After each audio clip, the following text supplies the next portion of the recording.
O projeto Pensar e Fazer Arte do GEP, Grupo de Estudo e Pesquisa em Interdisciplinaridade, e FAFICLA, Faculdade de Filosofia, Comunicação, Letras e Artes e Departamento de Inglês, tem a grata satisfação de entrevistar hoje um nosso ex-aluno de graduação, já mestre e doutorando em Linguística Aplicada, Adolfo Tanzi Neto. Adolfo, é um grande prazer recebê-lo em nossos estúdios para uma entrevista sobre a sua atuação junto com o grupo do Living Drama no projeto.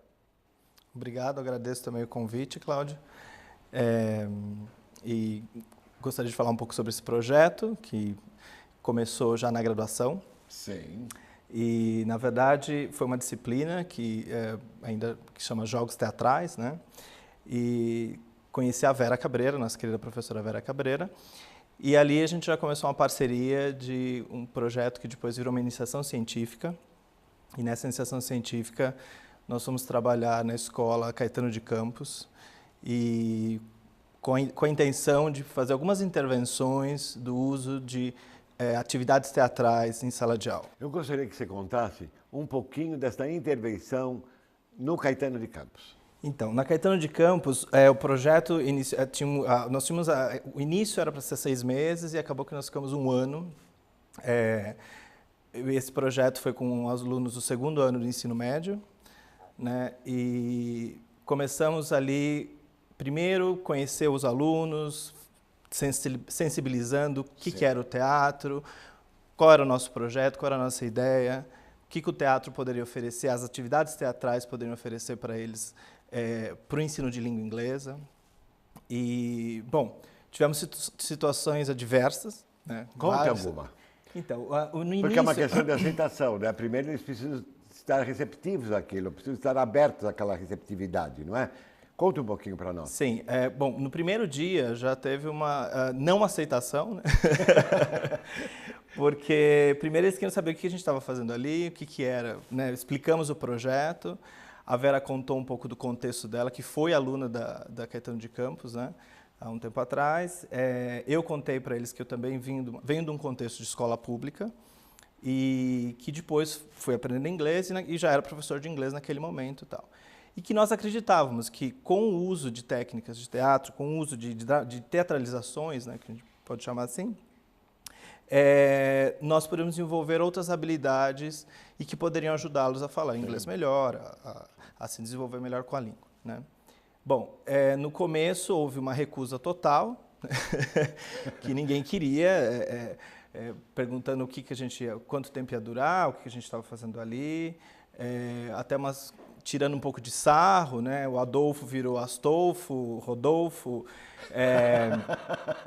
Então, a Vera Cabreira questionando quando que foi que estudou lá, tal. Mas a gente tentando, então, mostrar para eles que eram intervenções, mas que também tinham que partir deles, né? Não seria nada... nada aconteceria Sim. se fosse só da nossa parte. Então, seria uma troca, né? E depois nós tivemos fomos dando continuidade ao projeto, pensamos um pouco relacionar o conteúdo que a professora estava trabalhando no momento para fazer esse trabalho das ações de teatro. Naquela época, a professora estava trabalhando com profissões, que era uma coisa do caderno do governo, e preparamos, então, a nossa primeira aula, achando que tudo ia dar certo, com as profissões que gostaríamos que, né, e ali ele elencar-nos as profissões mais importantes, como medicina, eu quero ser médico, ou vou ser dentista, ou vou ser engenharia e tal, para ensinar isso em inglês e depois pensar em algumas esquetes relacionadas a esse tema. Bom, acabou que nesse primeiro dia de aula, eles ouviram as nossas profissões e depois começaram as perguntas, né? Professor, como é que é prostituta em inglês? Professor, como é que é cafetão em inglês? Professor, como é que é traficante em inglês? E aí a gente abriu, então, na lousa, uma coluna do lado de profissões outras, né? E aí não entramos na questão se seriam profissões ou não, mas abrimos ali para ouvir deles também, porque a ideia nossa era que viesse do grupo, né? Não só da gente. Então, elencamos ali a lista deles, tal, o inglês, o que eles gostariam de ouvir, dessas profissões que eles estavam trazendo. E fizemos um pequeno exercício já de algumas dramatizações, né? Mas esse processo, Cláudio, se deu... a gente tinha o grande problema era, primeiro, que os alunos, eles eram moventes, assim. Um dia você tinha uma classe, no outro dia você tinha outra. Então, assim, eram 35 alunos, mas nunca nós tínhamos os 35 em classe, juntos. Tínhamos uma questão dificílima para trabalho em grupo, né? Porque a gente sabe que as relações que acontecem fora da sala de aula, isso a gente fala no pátio, lá na saída da escola, interfere os projetos dentro da sala de aula. Então, se eu brigo, de certa forma, não vamos colocar como gangue, mas se eu brigo com algum grupo, lá dentro, depois da sala de aula, isso tem um reflexo. Sim, né? Sim. Então, já não está mais no grupo, ou não veio naquele dia para trabalhar em grupo e tal. Então, nós tínhamos assim, o contexto era um contexto muito desafiador, né? Heterogêneo para a gente. Mas a gente continuou com a questão, primeiro, voltamos à questão, vamos sensibilizá-los primeiro, né? Então, vamos pensar um pouco na questão de entender o meu corpo, né? Então, eu conseguir me apresentar, eu conseguir ir lá na frente, falar o meu nome, de sensibilizações, vamos ouvir qual o som que está acontecendo lá fora, como é que eu estou me sentindo hoje, eu estou bravo, eu estou frustrado. Então, essas sensibilizações tinham um caráter que a gente percebeu que, com o tempo, nós fomos ganhando o grupo. Exatamente. Porque eles perceberam que a gente estava ali com um propósito de ouvi-los e de dar a chance para eles, pela primeira vez, talvez, de ser protagonista num contexto escolar. Então, começou que depois de algumas semanas, alguns meses, vai ter aula semana que vem, vocês voltam, o projeto vai acabar, não pode acabar. E então a gente percebeu que o nosso objetivo de, primeiro, sensibilizá-los para aquele projeto, a gente já tinha conseguido dar o primeiro passo. E o segundo passo, então, foi olhar como é que essas relações interpessoais entre grupos, trabalhos em equipes, como é que eu me organizo com os meus estudos, como é que a gente ia, então, olhar para isso daí. E aí a gente começou com essas atividades, já formando pequenas esquetes, né? As primeiras esquetes também foram adversas, poderia dizer, que eram questões de o pai batendo na filha que estava na rua fazendo o programa, o filho que foi pego estava traficando. Então, as primeiras esquetes tinham esse peso, era uma questão do que a sociedade queria. Uma realidade social que eles vivem, né? Exatamente. Que a arte realmente reflete isso muitíssimo bem. Sim, né? sim. E aí nós continuamos com esse trabalho. Aí o nosso arsenal era a psicologia humanista, né? Então, de ouvi-los, de ver como uma outra Sim. pessoa na mesma posição, né? Não como eu, detentor do conhecimento, e você, não, somos... Eu entendo você, entendo como você está na sociedade, também quero que você entenda como eu estou e vamos trabalhar juntos, né? Então, é uma relação de parceria que foi se estabelecendo. E aí a gente percebeu, conforme o projeto foi andando, que as relações dos grupos começaram a mudar, porque a gente percebeu que aí tinha um envolvimento que, para nós, né, a gente conseguiu aí uma parte da psicologia, da aprendizagem significativa, que era auto-iniciada, né? Então, partia deles, quando vocês voltam, eu quero fazer, eu quero entender esse projeto, eu já sinto que eu estou aprendendo mais inglês, e aí eles nos procuravam para como é que fala isso em inglês, como é que eu faço essa frase nas esquetes, né? Eu posso trazer meu violão para tocar, né? E aí esse projeto foi caminhando para o final do ano. Quando a gente chegou nos primeiros 6 meses, a gente percebeu ainda que estava muito incipiente e a gente gostaria de trabalhar mais. Então, a gente deu continuidade, renovou mais uma vez, mais um semestre, né, de trabalho com eles. E eles começaram a trazer para nós assim, esquetes que partiam deles e com outro viés, que aí era assim, como é que eu vou arrumar essa situação? Né? Como é que eu arrumo essa situação, por exemplo, que a filha estava se prostituindo e o pai pegou em casa. Então, nas primeiras sketches, era engraçado que eram só brigas e acabavam ali, né? E depois, nas outras sketches, a gente começou a perceber que havia uma reflexão, né? Então, no entanto que a apresentação final, eles eram super-heróis que queriam mudar o mundo. Aliás, nós precisamos de vários super-heróis na educação, né? Porque do jeito que está, não é possível, não é? Será que não dá para acordar um pouquinho? Não. Ou precisa falar mais claro também, não é?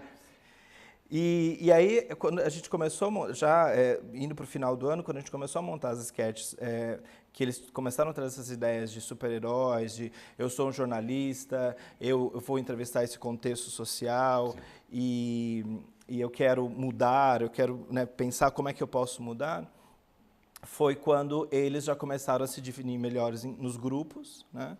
E sempre estavam participando ali, estavam montando as sketches, estavam sempre participando. E nós fomos, então, para a apresentação no final do ano, que, na verdade, era uma apresentação... nós não tínhamos Que reunia todos os grupos que fizeram todas as sketches, é isso? Sim. Sim. Mas nós não tínhamos um foco ali de produção artística e que fosse uma grande peça, né? O nosso objetivo ali era um passo da questão das relações interpessoais que mudassem. É educacional. Isso. E como é que eu aprendo, né? Se a gente pensar que nós estamos constantemente atuando, né? Então, se eu vou na padaria, eu estou atuando. Se eu vou falar com um chefe, eu estou atuando. Se eu falo com os meus amigos, então nós temos diferentes formas de atuar, né? E então, para nós era que eles entendessem isso, né?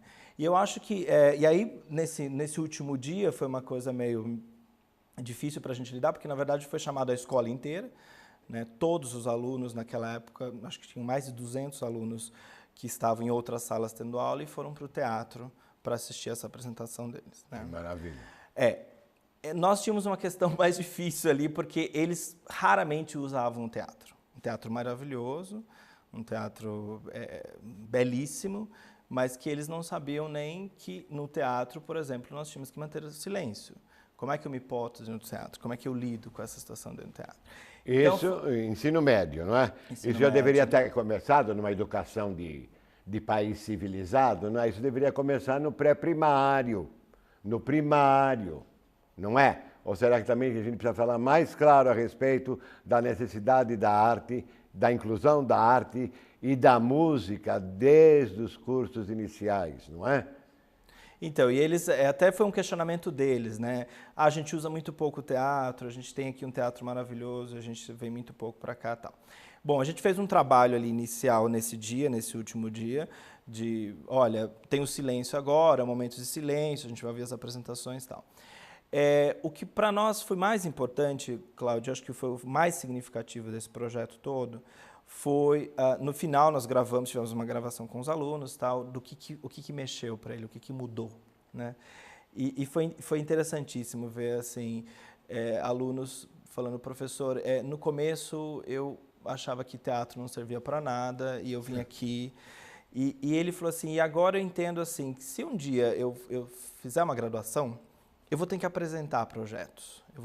Se eu tiver numa empresa, tiver uma ideia boa, claro, eu vou ter que apresentar essa ideia. E o teatro me ajudou para isso. Claro. Eu consigo agora chegar aqui no palco e falar com as pessoas, porque isso foi uma coisa que a gente percebeu no primeiro dia que a gente foi lá, se apresentou, falou, né? Eu falei, olha, eu sou aluno da graduação, minha orientadora, a professora Vera Cabreira e tal. E a gente pediu, vocês podem vir aqui na frente se apresentar? Alguns não foram. E os que conseguiram ir, não conseguiam se apresentar. Eles gritavam, Corinthians, e saíam andando e tal. Mas a gente percebeu que não era uma questão de tirar sarro. Eu nunca tive que fazer isso, não sei o que eu vou falar lá na frente. Porque teve até um aluno que trouxe pra gente e falou assim, nunca me pergunta o que eu acho.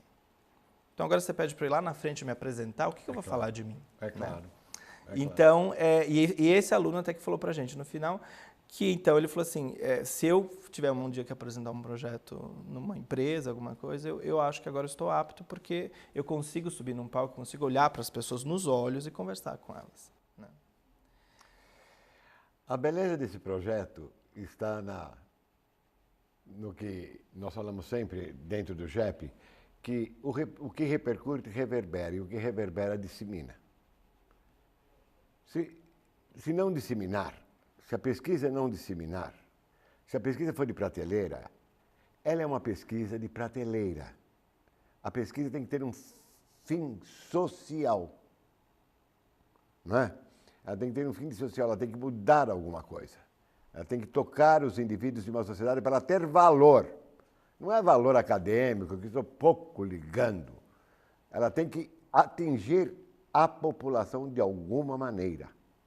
De alguma maneira para, logicamente, alguma coisa melhor, alguma coisa que ainda não foi pensada, alguma coisa inovadora, entende?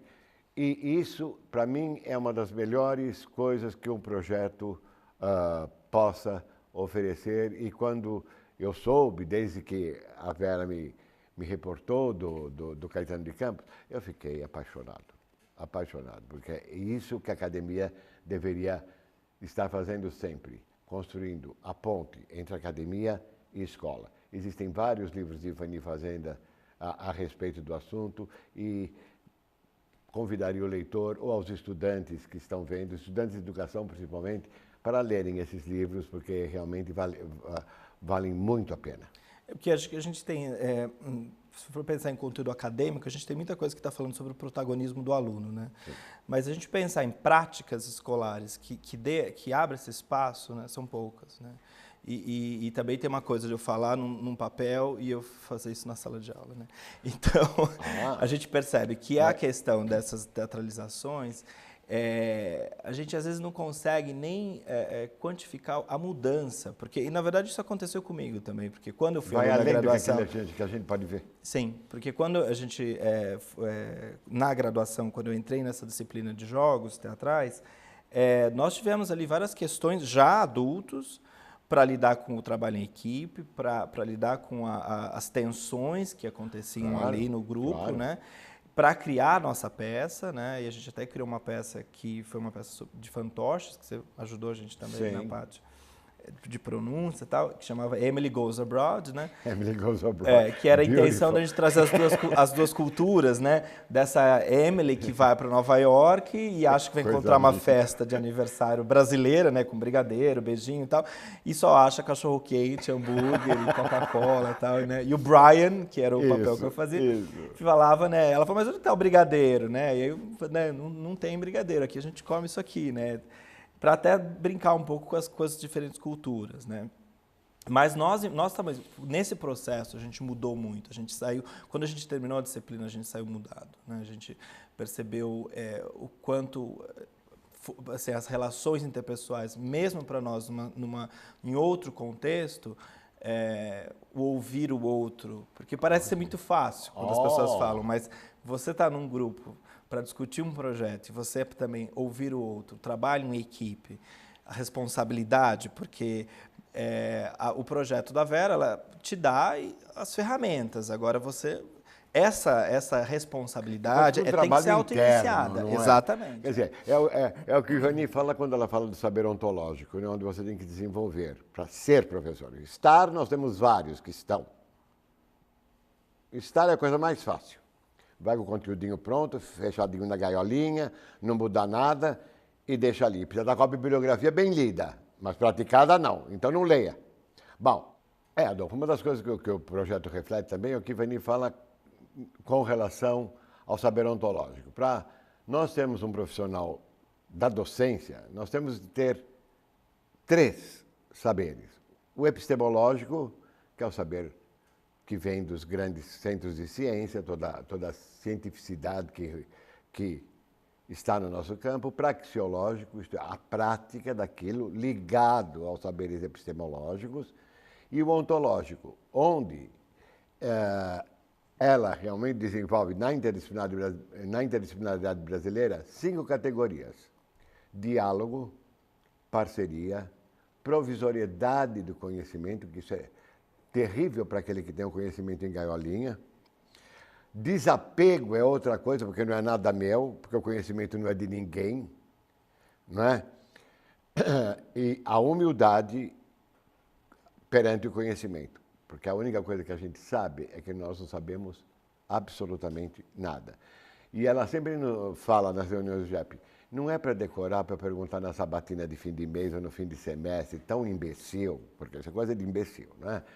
Dependendo da matéria, é imbecil. Não é para decorar e saber quais são. Isso tem que ser usado na prática, porque aí vocês vão ver quão leve é. Porque falam assim, não, Ivani Fazenda cita essas categorias como se fossem assim levíssimas, como se eu estivesse falando aqui para vocês. Não! A interação apresenta conflitos, confrontações enormes para que haja progresso. Eu acho que uma coisa do projeto que foi muito interessante nesse meu processo, né, dessa iniciação científica, foi que eu fui buscar em outras leituras, né, e aí trazendo o Freire, que até ficou o nome do projeto, que foi a curiosidade que me move, porque o porquê ele está lá um ano, né, enfrentando todas essas barreiras, né. Fui buscar em Morin, em Perrenoud, e eu acho que Perrenoud também traz uma questão muito importante, que é que foi entender o fórum íntimo de eu não querer participar. Sim. Né? Então, de você estar com a classe, né, e ter alguns alunos que não querem. Porque não é deles. E poder dizê-lo. Né, que não pode ser uma outra coisa que seja deles. Claro, que vai vir em algum momento para ele. Claro. Né? E não necessariamente esse amadurecimento, esse olhar, pode vir em algum outro momento. Né?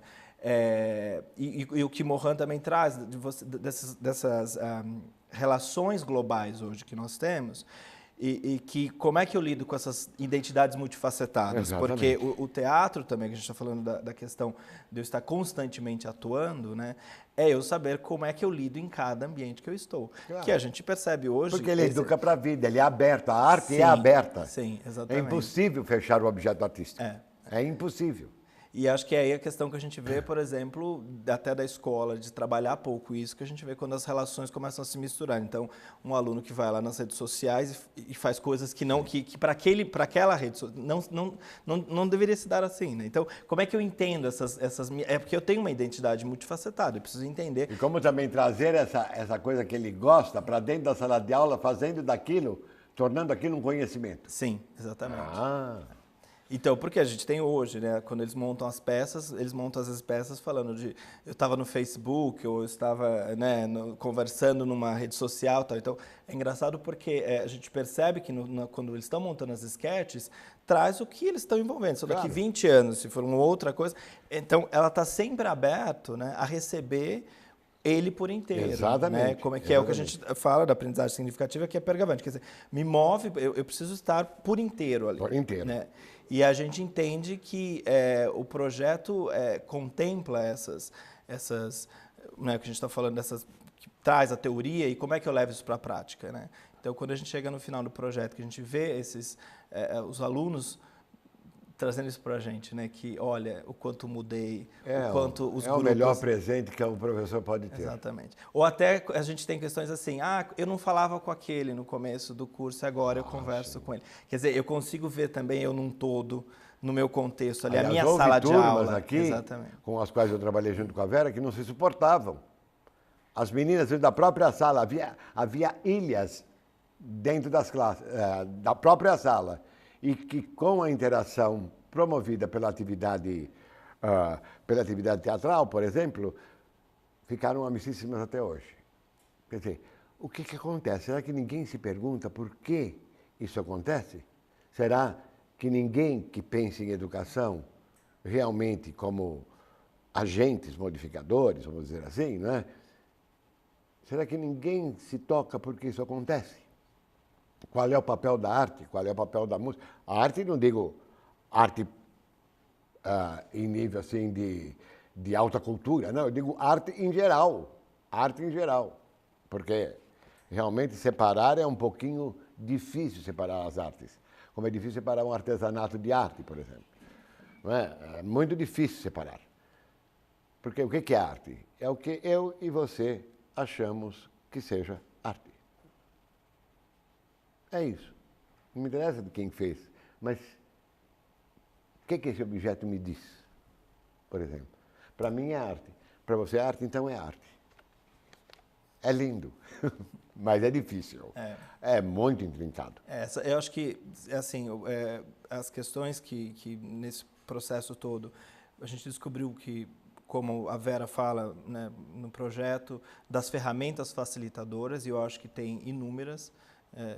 No projeto eu tentei contemplar algumas, mas a gente percebe o quanto há mudança e o quanto para eles a relevância, e eu entender agora o porquê que eu estou usando o inglês aqui, o que é essa comunicação que eu tenho que fazer, como que se dá essa comunicação. Então, eu acho que para mim, eu saí outra pessoa também como pesquisador, e eu tenho certeza que, pelo que os alunos trouxeram para nós, o quanto eles mudaram para a vida deles. Para a vida, exatamente. é claro. É um projeto para a vida. É claro. A gente planta semente, é o máximo que a gente faz.